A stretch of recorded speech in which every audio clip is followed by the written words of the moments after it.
Okay, it's a Tulsi time. Now, on yesterday's show, I said that I don't see it possible of Tulsi Gabbard joining the Trump administration. I said I saw her as somebody who was advising. I saw her as somebody who was just there to basically give a middle finger to the Democrats. And okay, I was like, oh, breaking news. Tulsi Gabbard is now going to have a job in the Trump administration. So let's go ahead and bring this up here because there's a lot to unpack here. And there's some things in which I am impressed by, and there's other things it's like, okay, with Tulsi. I'm not a fan that she decided to jump on board from one neoliberal party to another, but it is what it is, and there are many reasons why. And I'll be more than happy to break this down as efficiently as possible. I know in many of my audience members, you're still either a supporter of Tulsi or you're against her. At this point, Trump has made his picks, and I'm 95% certain that at least all these people are who he's going to have. So let's go ahead and first bring up Tulsi Gabbard, or former Representative Tulsi Gabbard, who is now part of the Trump Vance administration. So a statement from Donald Trump. This is on X. Thank you, real Donald Trump, for the opportunity to serve as member of your cabinet to defend the safety, security, and freedom of the American people. I look forward to getting to work. Statement from President Donald J. Trump. I am pleased to announce that former Congresswoman Lieutenant Colonel Tulsi Gabbard will serve as Director of National Intelligence. I'm sorry, I got to do this. Political Police Commissariat Hans here. And because of this, we have to say we salute our new Director of National Intelligence. Political police are more than happy to do so, and because we have an increased budget, I now have a new deputy. Give it up for Deputy Fritz. Hello. For over 2 decades, Tulsi has fought for our country and the freedoms of all Americans. As a former candidate for the Democrat presidential nomination, she has broad support in both parties. She is now a proud Republican! Exclamation point. I know Tulsi will bring the fearless spirit that has defined her illustrious career to our intelligence community, championing our constitutional rights and securing peace through strengths. Tulsi will make us all proud. And he goes throughout her entire biography right here. So there you go. So Tulsi Gabbard is now part of the administration. So, and we actually have a couple people saying in the chat that that they don't trust her, that they're happy for her. You got one person saying, I am pleased he chose Tulsi. And you got another saying, I still don't trust her.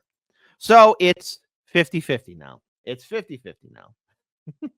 And Surfing Yeti says, Tulsi, Fritz, and Hans walk into a bar. Who's part of the political police, or who called in the political police? So I want to pull this up here because apparently corporate media wanted to add in its 2 cents. And I want to give a huge shout out to Wendy Carballo, who is one of our moderators and also part of our Discord community, who mentioned this to me in via private chat, that they kept on calling Tulsi Gabbard former Democrat. But notice that they never say that about Donald Trump, because Trump himself used to be a former Democrat. I wonder why they don't bring it up. Why? Because he probably gave donations and was really good friends to a certain political family. You might not have heard of them. They're called the Clintons. All right, in the head-spinning day that is Wednesday, one of Donald Trump's cabinet picks may have been overshadowed. Tulsi Gabbard, the Democrat turned Republican, is Trump's choice to be the next Director of National Intelligence. Now, as a Democrat, she was elected to represent Hawaii in Congress back in 2012, the first female combat veteran ever elected to the House. 4 years later, meeting with Donald Trump, spurring questions about her political future, running for the Democrat presidential nomination, of course, in 2019. And today, 5 years later, she says she doesn't recognize today's Democratic Party, and she joined the GOP just last month. This was sometime after she joined really the GOP. But first, I want to just talk about a certain point in the timeline here because, you know, in many ways, there's a lot of people who vilified Tulsi Gabbard way early on in 2016 who are right now probably panicking. So let me explain something here. In 2016, because we have to look at people individually, all right? Everyone's flawed. I'm heavily flawed as well. But we have to look at the failures of a lot of people and the success of a lot of people. A lot of us are in the grays. There's no such thing as pure good or pure evil. Well, there have been examples of absolute evil in the past, but this is something I find fascinating because in 2016, during the Democratic primary, Tulsi Gabbard did something unprecedented, and that is she stood up to the Democratic establishment, the Democratic leadership, in regards to calling out that, yes, the DNC was working with the Clinton campaign to deny Bernie Sanders the nomination, and she called it out, and she joined the Bernie Sanders campaign. That took a lot of bravery, and there was so much risk and so little reward, and of course, now we're all finding out how much of a nutless wonder Bernie Sanders was. Tulsi Gabbard was made into a pariah. And of course, when she threw her hat in the ring during the 2020 Democratic primary, the early days of Hard Lens Media, especially in 2019, back at our old studio, we did a lot of videos defending Tulsi because they were calling her a Russian spy, a Russian agent, an Assad puppet, that she is going to be running as a third-party candidate, that she's going to be part of Trump's administration. Now, of course, 5 years later down the road, she is now. But all this time being vilified, being turned into this monster, and especially when she voted present during the first attempt to impeach Donald Trump, no matter what Tulsi Gabbard did, she was made into a villain. And the Democrats and a lot of diehard establishment leaders and corporate media were dead set to turn her into this great villain. Now, she has her faults. Don't get me wrong, she does. However, revenge is one hell of a drug. And perhaps this is a way to push back, because we cannot forget she was put on a terrorist watch list during this election cycle under this administration, the Biden-Harris administration.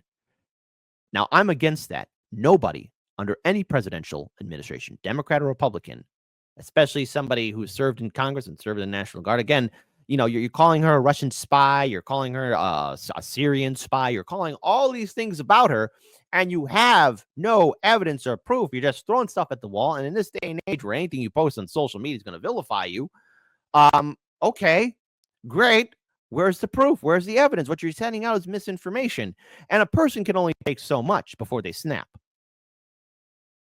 Now, that doesn't excuse some of her other actions or policies, but it's understandable why she made the turn that she did. Now, for one, I wouldn't be part of the Republican Party or part of the Democratic Party. Let's be clear here. Before I became a full-on independent, yes, I did vote Democrat.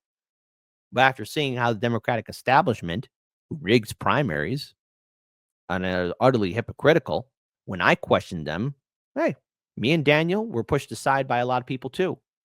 Now, we didn't go running to the Republican Party because you got to be critical of the Republican Party.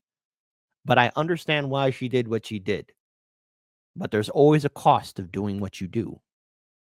CNN senior reporter Isaac Dover is back with me now. And you have profiled her before. In fact, talk about her evolution from Democratic congresswoman and, of course, candidate for president to now possibly serving in a Trump administration. It's been a very strange trip. When she got into Congress, there was, not only was she a new rising star Democratic member of the House, but they made her a vice chair of the DNC. And then she grew into this presence. Then she started going on Fox News and criticizing the Obama administration in Obama's second term. And then when she ran for president, it was this really strange campaign in terms of who it was reaching out to. A lot of people that I think were in the last year feeling in touch with the RFK campaign, but it was like Bernie Sanders types, some peaceniks, some conspiracy-minded people. I would hear at her events lots of that sort of stuff going on. And she played into it with all of them and would say that all she was concerned about was stopping the wars and getting peace and all of that. But meanwhile, she had already gone to meet with Bashar al-Assad and disavowed or cast doubt, I guess, on Syria's role in gassing their own citizens. So it's a bizarre mix of things that you get with Tulsi Gabbard. I mean, she grabbed a lot of attention of her views about Russia and foreign policy, by the way, and her stances on foreign policy. And when Russia actually invaded Ukraine, I'll remind people this 2 years ago, more than almost 2 years ago now, she posted on X that war could have been prevented or avoided if Biden and NATO acknowledged Russia's, quote, legitimate security concerns, unquote, about Ukraine joining the group. How will the intel community view those statements? Well, the intel community now has to follow new orders. It's the empire. Listen, folks, the system's still going to be ongoing. You think the wars are going to stop? No, that's not how it works here.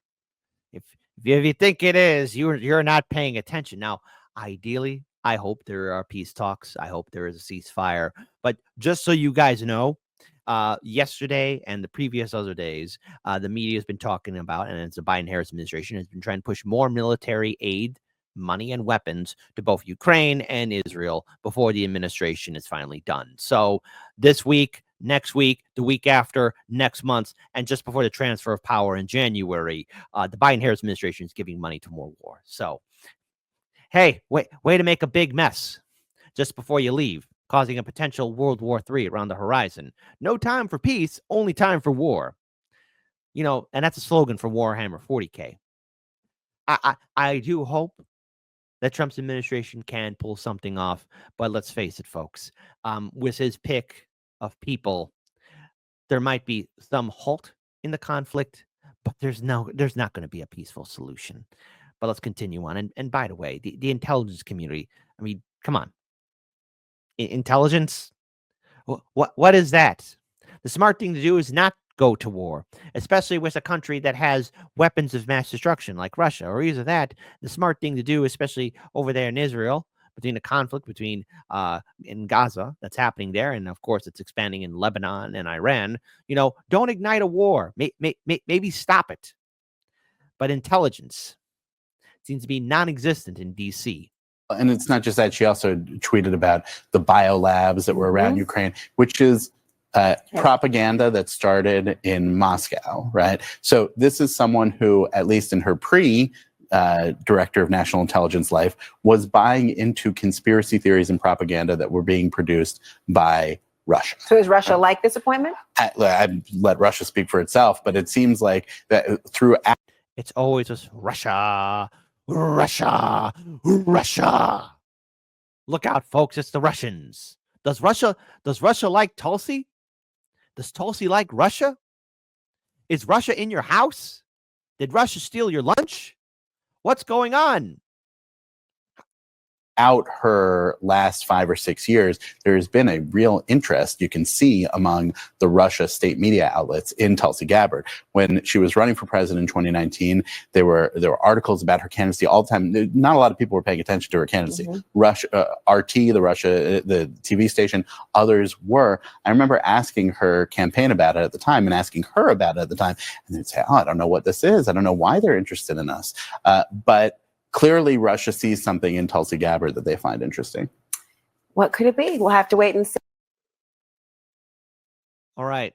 Listen, I'm not trying to go to bat for anyone, but if you're indicating that she's a spy, okay, she served in the Hawaiian National Guard, rose to the rank of lieutenant colonel, okay, served in the United States Congress, all right, as a Democrat. Do you have evidence or proof? Because what are you trying to indicate here, CNN? Because we here at Hardlands Media, especially during the Democratic primary in 2020, starting off in 2019, of course, we had to break down all these articles about how you were wrong, calling her out because, you know, saying, oh, how dare she want to do a fact-finding mission in Syria, or either that speak to Assad. Guess what? There's been a lot of politicians, both Democrat and Republican, who have spoken to dictators and tyrants and warlords throughout the past decades. A lot of people. A lot. But somehow Tulsi Gabbard is that exception. She's this end-all, be-all threat. You got to have proof and evidence. Look, I'm not a fan of the Republican Party. I'm not a fan of the Democratic Party. But if you're going to be making accusations about somebody, why Russia is interested, I'll tell you why Russia is interested. Because they're wondering, okay, gee, we're in this war with Ukraine. What is the Trump administration going to do? Who is this person, Tulsi Gabbard? What's about? And again, they probably have a whole dossier about her, all right? They probably have binders and binders of all the people over there in Trump's administration in Russia, all right? So they're kind of curious about overall what the plan is, because let's face it, folks, this war in Ukraine has been rather frightening for a lot of us, especially if you really take a step back and think about it, as this conflict could escalate. And thank God it hasn't escalated even further. But of course, people are going to be interested in it. Of course, people are going to want to know. See, I'm glad you did that profile. I'm glad you're here. Isaac, thank you so much. But I want to pull up something else here as well. Now, this took place in the early days of the campaign. And revenge can be bittersweet. Because this is where Tulsi Gabbard talks about how she was put on a terrorist watch list. Now, there have been numerous times, everyone across the political spectrum, especially if we live in this day and age of overly reactions or overreactions from a lot of politicians, where people are wrongly put on these watch lists. And I find it fascinating that the Biden-Harris administration, during an election, would do this to another American. She's not the only one this happened to. I never would have imagined as an American and as a soldier that we would live in a country in my lifetime where we would feel like we have to self-censor what we say. Hold on, I gotta say this. Popeye the Sailor. But do you bloody well condemn Rogan? I'm gonna say it like that. Do you bloody well condemn Rogan? That we couldn't criticize our own government for fear of them labeling us as a domestic terrorist. But this is the country that we live in. Now, hold on. Prim 54. I'm going to rewind this video again. Prim 54, you bring up a good point. Putin knew everything about Tucker Carlson before the interview. They certainly know about Trump's new cabinet. Of course they do. I never would have imagined as an American and as a soldier that we would live in a country in my lifetime where we would feel like we have to self-censor what we say, that we couldn't criticize our own government for fear of them labeling us as a domestic terrorist. But this is the country that we live in. The very next day after I did an interview with Laura Ingraham on Fox News, and I talked about how dangerous Kamala Harris would be as our president and commander-in-chief, I was added to a secret domestic terror watch list called Quiet Skies. Shortly after, an FBI agent named Steve Friend blew the whistle on how the FBI agents were being used essentially as the Democrats' police force to go after their political opponents. They basically took away his job, doxed him, exposed his public medical records publicly. I spoke with him today, and he is unemployed and unemployable because of what the FBI did to him. We are just two of many who are experiencing the political retaliation under the Harris-Biden administration. In America, we cannot allow that to stand. Yeah, and look, right now what I do find fascinating is that there is an overreaction. We are seeing people panic, but I just want to pull this up here too. Primo Radical says, really hoping that Tulsi Gabbard launches an internal investigation to how the Clinton crime syndicate has infiltrated U.S. intelligence networks. I respect the work that Primo has done in the past. I really do. Let me just hold on, pull this out here and just bring this back up again. I do respect the work that he has done. He has done a lot of great stuff. I want to pull up this article again. Sorry about that, folks. Really hoping that Tulsi Gabbard launches an internal investigation into how the Clinton crime syndicate has infiltrated U.S. intelligence networks. I don't think that's going to happen. I don't think there's going to be an investigation. If there is, I think we all know what happens when people go digging around the Clintons. But we shall see what happens. Hillary Clinton suggests the Russians are grooming Tulsi Gabbard for a third-party run. October 21st, 2019. Hardlands Media, we actually did a breakdown of this story. We actually talked about it. And we broke it down, and all it was CNN projecting. And I want to pull up this other one. This is from the libs of TikTok. How it started. Hawaiian lawmakers demand TSA explanation for Tulsi Gabbard's inclusion on a terrorist watch list. How it's going. Trump picks Tulsi Gabbard for Director of National Intelligence. Now, of course, there's a lot of people, namely this guy, the war master himself, the warlord, good old Bolton, John Bolton, seems to be perturbed. And it said Bolton calls for the FBI, or otherwise the political police, investigation before Representative Matt Gaetz and Gabbard confirmations happen. So, former National Security Advisor John Bolton, whom Trump called an idiot, said Wednesday that former Representative Tulsi Gabbard and Representative Matt Gaetz, President-elect Trump's nominees for Director of National Intelligence and Attorney General, respectively, should not appear for their Senate confirmation hearings until they are investigated by the FBI. Folks, give it up for your favorite commissar and his new deputy. Mr. Bolton, this is Commissariat Hans. Your order has been declined and denied. You will sit in this chair and you'll handle all interrogation under the new Deputy Director of Intelligence. And also, I want to introduce my deputy, Deputy Fritz. Hello. In an interview on News Nation, The Hill, Bolton said the former probes would send a message to China that the U.S. is serious about its national security. I don't think either she or Matt Gaetz ought to have confirmation hearing until they have both had full field FBI investigations. What's the point? What's the point, Bolton? Are you upset? Are you upset that Trump left you on red? Are you still texting Trump like, please, Trump, bring me back. Bring me back. Remember me, it's your boy Bolton. Bolton told Blake Berman. And then I think the Chinese would say, maybe they are serious. No, okay, whatever. Again, when Berman clarified asking whether Bolton was calling Gabbard to be investigated, Bolton said, I think so. Given the Russian propaganda that she has espoused over the past period of time, I think she's a serious threat to our national security. Then why'd she rise to the rank of lieutenant colonel, genius? Really? Seriously? Because you're making a very dangerous accusation here about a former congresswoman. All right? There's a lot of things to be critical about Tulsi Gabbard. One thing is, show the evidence and proof. Corporate media, CNN, MSNBC, Fox News, CBS, ABC. You have supposedly a lot of money in your hip back pocket, but probably because you're paying off your pointless anchors. But theoretically, all those institutions, if they want to do a deep dive, no pull out investigation, they'd be able to, I don't know, find out just really if is Tulsi Gabbard part of this secret cabal? Is she a secret spy? Well, you got to show proof. Same thing for Representative Matt Gaetz. Show the proof and evidence. And by the way, there's the FBI and the CIA and the NSA. And, you know, we're getting a whopping 0. Remember when they said the Hunter Biden laptop story was Russian disinformation? They called it a Coca-Cola classic disinformation. Well, yeah, it turns out that the laptop was true. And the intelligence agencies failed. Maybe the intelligence agencies can't do what you want them to do, Bolton, because you're perturbed and angry that you no longer have Trump's favor. And again, he looks like he's projecting. He's projecting. With his announcement of Tulsi Gabbard to be Director of National Intelligence, he's sending a signal that we have lost our mind when it comes to collecting intelligence. Oh, yeah, because we've been so on point. Hey, folks, did we ever find those weapons of mass destruction? Type 1-4. Give them time, Kit. They're just working hard. They're going to find it. They're going to find it. I promise you. Type 2. Type 2. If like, man, dude, there were no WMDs. The intelligence in DC. Come on. Come on. That's a word that doesn't exist in DC.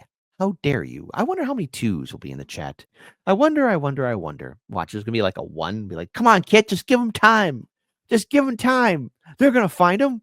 It just took a couple of decades. Saddam, that silly goose, he hit him in the desert with a horse with no name. Up until a few hours ago, I would have said that the worst cabinet appointment in recent American history. But of course, since Matt Gaetz' nomination, he clearly has taken the lead on that score. Wow. Okay. Bolton expressed concern about the message that Gabbard's nomination sends to China. Xi Jinping, Winnie the Pooh. Don't kill me, Xi Jinping. It's not an indication that the administration is serious about one of the most important aspects of dealing with a threat like China, which is intelligence. Bolton recalled an interview Gabbard gave in January of 2020, after Congress was briefed on the Trump-directed assassination of Qasem Soleimani, the former head of the Islamic Revolutionary Guard Corps, Quds Force. According to Bolton, Gabbard said in 2020 interview that she was concerned about the illegal and unconstitutional act of war that had been carried out under President Trump's orders. Yeah, she was right to bring that up because, I don't know, maybe people don't want a war to happen in the Middle East and Trump did something pretty stupid. Bolton asked, so that's the kind of person that we're going to put in charge of our overall intelligence community? Again, News Nation is owned by Nexstar Media Group, which also owns The Hill. All right, well, fan-freaking-tastic. Whoop-dee-doo. Who cares? So what can we take away from this, Tulsi Gabbard being appointed? There's a lot of triggered and upset people on the left and on the right. My analysis of who Tulsi Gabbard is, clearly, she is very pro-Israel. All right, let's be clear about that. She has shown signs in which she's against regime change wars, but hold on, you're also on board for this ongoing conflict that's still happening in the Middle East. There's a lot left to be questioned about who she is and overall what her job will be. But as we all know, at the when the final say is done, the military-industrial complex is going to still keep humming along. I mean, there's money to be made in war. We see it with the war in Ukraine. We see it with the genocide in Gaza. We see it everywhere, all the time, every time. Now, to be clear here, yes, no new wars were started under Trump, but Trump didn't do anyone any favors by doing those big, beautiful missile launches in the sky into Syria or what happened in Iran. You know, Trump's not doing people any favors. There's always the ongoing concern that World War III is around the horizon, and the Biden-Harris administration isn't doing anybody any favors by pumping more money and weapons into the conflict zone in Ukraine and in the conflict zone in the Middle East. Will Tulsi Gabbard change things? No, I don't think so. If it does happen, I'll be surprised. But anyone who tries to upset the military-industrial complex is always taken out, one way or other. Either they're fired or, hey, whoa, what happened? Why'd they go away? Are they gone? This is the system we live in. And on the other hand, too, one could say this is revenge. Revenge is a dangerous drug. It's a dangerous poison. It's something you should not do. And yes, I understand when you've been wronged, people want to push back. But just remember, there's always a cause and effect. You know, when we here at Heartland's Media, when we have been yelled at or smeared at by former friends of ours who were upset how we felt about the 2020 election cycle, or even in 2016, how we were calling out people too. You know, people were saying to me and Daniel, oh, well, then I guess you guys are Republicans, or I guess you're secret Trump supporters. No, we're not. No, we're not. Oh, why you want to support third parties? You know, it's going to help out Russia. No. But my reaction was, oh, I'm going to join the Republicans. No. We decided right here on Heartland's Media that we're going to support independence, that we're going to support building movements and organizations not connected to Washington, D.C. I'm not going to run to the Republican Party because I know what's expected from the Republican Party. I'll never return back to the Democratic Party because the Democratic Party is incapable of learning from its mistakes. The true option, the correct path is actually breaking away, getting rid of the two-party system. All what Tulsi Gabbard did was change your jersey from blue to red. I am ever hopeful that maybe things could turn around. But again, hope in one hand, crap in the other. But there's a lot of people now who are projecting their fears and terror. You want my honest opinion? Trump is going to have these people appointed in his office. There's a 95% certainty, 98% certainty that all the people that I read on yesterday's show are going to be on there. I didn't expect Tulsi Gabbard to be part of this administration, but here we are. So will there be a deep dive into who put her on a terrorist watch list, or are we going to talk about the Clinton crime syndicate? Absolutely not. Remember what George Carlin said. It's one big club, and you ain't in it.